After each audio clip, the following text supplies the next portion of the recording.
ሩሲያ በመላው ዩክሬን ለ12 ሰዓታት ያልተቋረጠ ድብደባ መፈጸሟ ተነገረ። ከትላንት ቅዳሜ እኩለ ሌሊት ጀምሮ እስከ ዛሬ እሁድ ምሳ ሰዓት በዘለቀው ድብደባ 600 ድሮኖችና ከ100 በላይ ሚሳኤሎች በዩክሬን ከተሞች ማረፋቸውን ዘገቦች አመልክተዋል።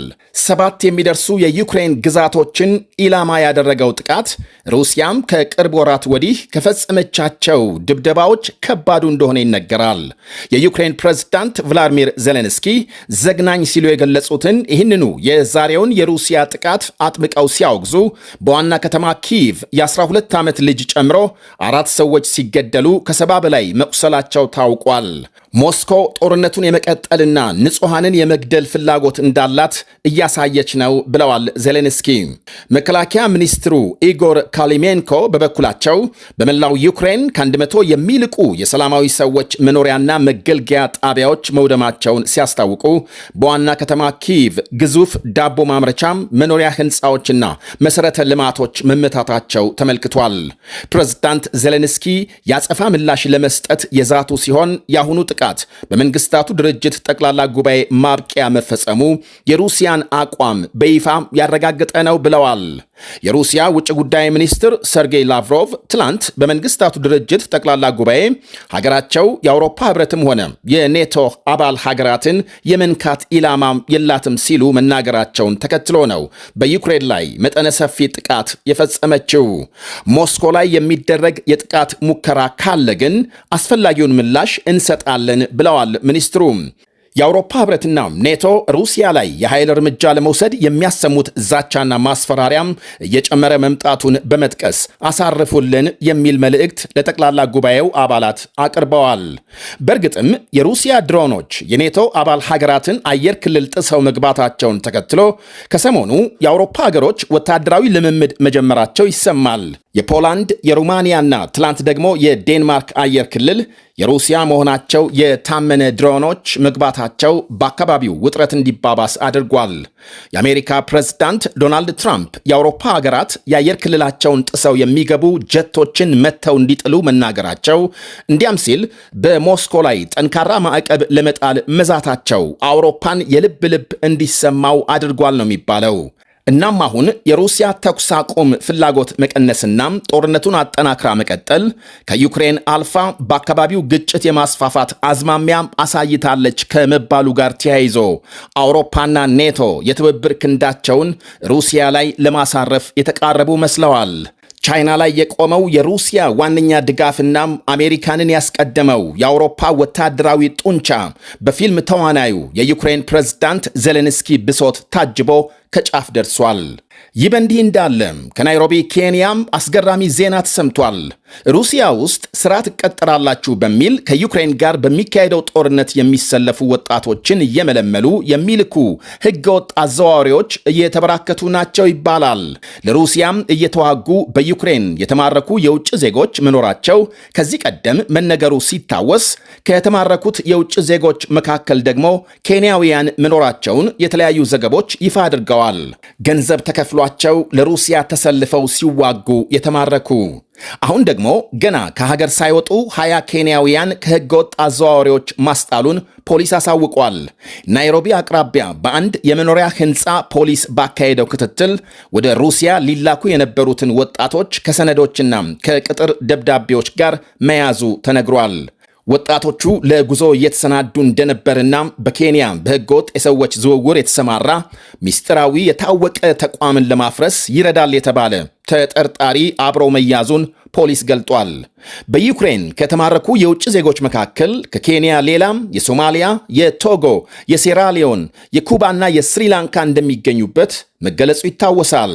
ዘ ኪየቭ ኢንዲፔንደንት የተባለ መገናኛ ብዙሃን ደግሞ በቅርብ ባወጣው አንድ ዘገባ በሩሲያ ተመልምለው በጦርነቱ የተሰለፉ ከ48 ሀገራት የተወጣጡ 1500 የውጭ ዜጎች ተለይተው መታወቃቸውን አመልክቷል። የኔፓል፣ የቻይናም፣ የስሪላንካ፣ የህንድ፣ የቤላሩስና የካዛኪስታን ዜጎች እንደሚገኙበት ሲኤንኤን ደግሞ 15000 ገደማ የኔፓል ዜጎች በሩሲያ ተመልምለው ግንባር መሰለፋቸውን ሲዘግብ፣ የዩክሬን ጦር ኃይል በበኩሉ በመቶዎች የሚቆጠሩ የቻይና ዜጎች ለሩሲያም እየተዋጉ መሆናቸውን ከሁለት የተማረኩ ቻይናዎች መረዳቱን ገልጧል።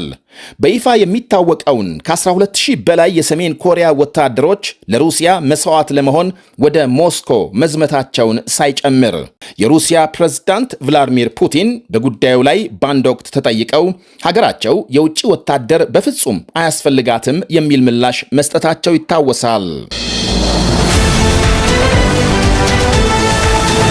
የመንግስታቱ ድርጅት በኢራን ላይ በይፋ ማዕቀብ መልሶ መጣሉ ተነገረ።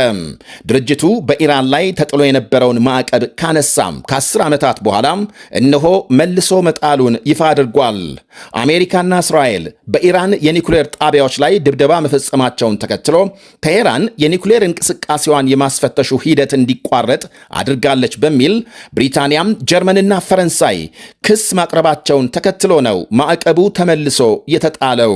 የኒኩሌር ቁሳቁሶቿን ለማስፈተሽ በ2015 በተደረሰው ስምምነት የፈረመችውን ሕጋዊ ግዴታም ጥሳለች በሚል በኢራን ላይ መልሶ የተጣለው ማዕቀብ የጦር መሳሪያ ሽያጭ፣ በውጭ ባንኮች የተቀመጠ ሀብትና የጉዞ እገዳን ጨምሮ በሁሉም የኢኮኖሚና ወታደራዊ ዘርፎች የቴሄራንን አቅም ክፉኛ የሚጎዳ ነው ብሏል አልጀዚራ። ምክንያቱም ሁሉም የመንግስታቱ ድርጅት አባል ሀገሮች ማዕቀቡን ተፈጻሚ እንዲያደርጉ ይገደዳሉና ብሏል ዘገባው። የማዕቀቡ መጣል ተገቢነት የሌለውና ለአንድ ወገን ያደላ ነው በማለት የኢራን ባለስልጣናት ሲገልጹ፣ አንዳንዶች ደግሞ እስራኤል በቴሄራን ላይ ዳግም ጥቃት ለመፈጸም በር ይከፍትላታል እያሉ ናቸው። በዋና ከተማ ቴሄራንና በሌሎች የኢራን ከተሞች በዛሬው ዕለት ሰፊ የገበያ መቀዛቀዝ መታየቱ ሲነገር፣ በተለይ የዶላር ምንዛሪ ከፍተኛ ጭማሪ ከጊዜ ወዲህ እያስመዘገበ መሆኑ በውጭና ገቢ ንግድ ላይ ትልቅ ማነቆ መፍጠሩ ተመልክቷል። የተወሰኑ ነጋዴዎች ዋጋ እስከሚረጋጋ ሱቃቸውን እየዘጉ ሲሆን፣ ሌሎች ነጋዴዎች ደግሞ አጋጣሚውን በመጠቀም ዋጋ ጨምረው እየሸጡ ስለመሆናቸው አልጀዚራ ያነጋገራቸው የቴሄራን ነዋሪዎች ገልጸዋል። በኢራን ማዕቀብ ተመልሶ እንዲጣል ያደረጉት ሦስቱ ሀገሮች ጀርመን፣ ፈረንሳይና ብሪታንያ ደግሞ ቴሄራን በእልህ ተነሳስታ ውጥረት የሚያባብስ ድርጊት ከመፈጸም እንድትቆጠር ማሳሰብ ጀምረዋል። የማዕቀቡ እንደገና መመለስ የሰላማዊ ድርድር ማብቂያም አይደለም ብለዋል ሀገሮቹ በጋራ ባወጡት መግለጫ። ኢራን የገባችውን ስምምነት በተደጋጋሚ በመጣሷ ምንም ምርጫ ስላልነበራቸው ማዕቀቡ እንዲመለስ ማድረጋቸውን የገለጹት ሀገሮቹ የዲፕሎማሲ ጥረትና ድርድሮች እንደሚቀጥሉ አመልክተዋል። በሌላ አነጋገር ቴሄራን የተባለችውን ከፈጸመች ማዕቀቡን ለማስነሳት አሁንም እድል እንዳላት የሚያሳይ ነው ይላሉ የተለያዩ ወገኖች።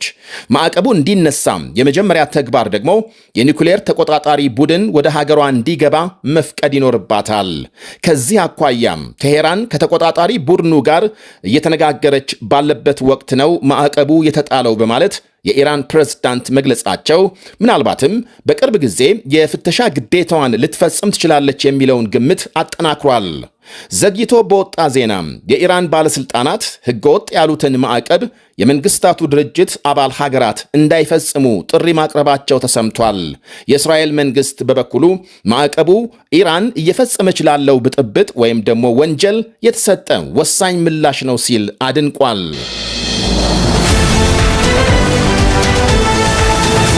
አሁን የደረሰን ዜና አለ። በአሜሪካ ሚቺጋን ግዛት ማንነቱ ያልተገለጸ ግለሰብ በአንድ ቤተ ክርስቲያን ተኩስ ከፍቶ በርካታ ሰዎች ማቁሰሉ ተሰምቷል።